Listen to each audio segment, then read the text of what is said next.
Friends, people who say just give robbers what they want and they won't hurt you often don't see videos like this, but they really happen.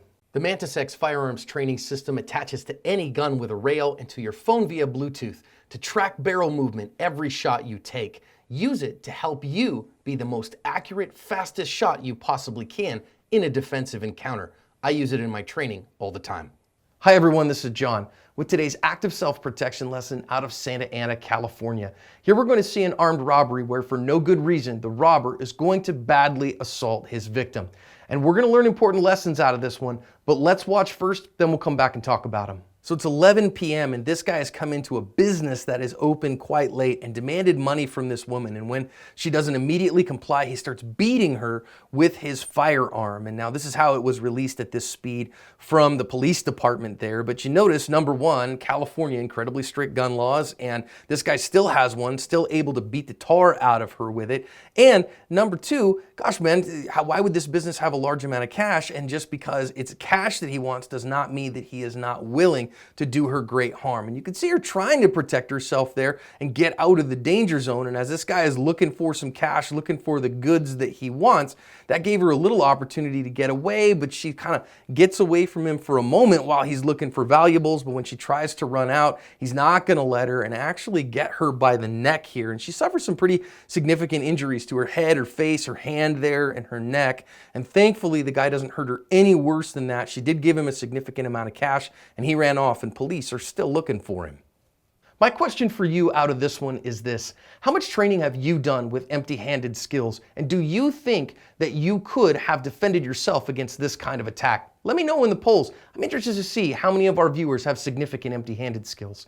I want to think about significant lessons out of this one, chief among them being the necessity of having a significant and stout empty-handed skill set. Number two, about the danger that criminals face. And number three, about the emotional fitness to stay present to protect yourself. Several things to pay attention to here. Number one, you can note right there that he has a gun. You can see it on the right-hand side there.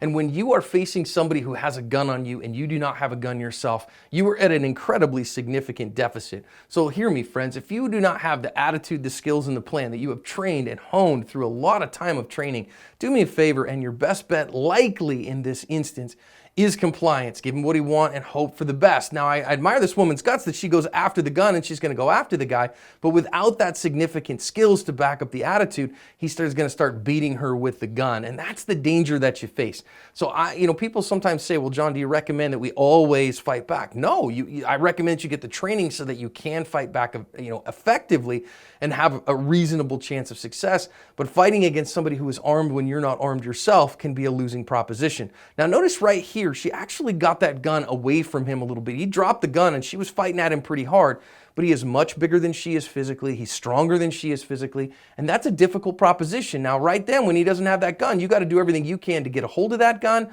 or to keep him from getting it and to be able to do significant damage to him because he's lost the force multiplication advantage. Now, she did get away a little bit there, but she doesn't have the ability to get out of that building. It's an interior room, and so she's still at continual risk. I love the fact that she tried to run away here, but because he was paying attention to her, she didn't have enough space to do so. I think it was a good effort, and getting out of the danger zone is almost always what I recommend to almost all people in all situations.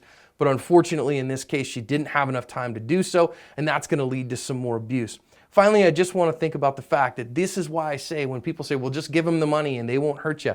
Friends, anytime that you have somebody who threatens your physical well-being and they make a threat to you, you have to assume that they are willing to make good on that threat, which is why I tell you again and again and again, the attitude of self-defense is most important, but you have to have the skills and the plan to back that up. That takes training. Empty-handed skills takes time on the mat. Firearm skills take time, not just going to the range, but going to class. Make sure that you have them so that if this ever happens to you, you have not only the attitude, but the skills and the plan to end the threat and cover your asp.